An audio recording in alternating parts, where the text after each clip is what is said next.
বিসমিল্লাহির রহমানির রহিম। আপনার শিশুর চোখ লাল, চোখ দিয়ে পানি পড়ছে, আর সকালে ঘুম থেকে উঠে চোখ বন্ধ হয়ে থাকে, তাহলে সাবধান, শিশুর চোখ উঠেছে বা ইনফেকশনে ভুগছে। চোখ ওঠা কনজাংটিভাইটিস ছোট মনে হলেও শিশুর চোখের দৃষ্টিশক্তির জন্য ভীষণ স্পর্শকাতর। করণীয় কি?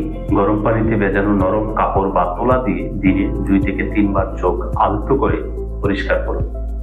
চোখ কখনোই দুধ, গোলাপ জল বা অন্য কিছু লাগাবেন না, এতে চোখের সংক্রমণ আরো মারাত্মক হতে পারে। শিশুর ঘরের আলো হাওয়া পরিষ্কার রাখুন, ধুলোবালি থেকে দূরে রাখুন।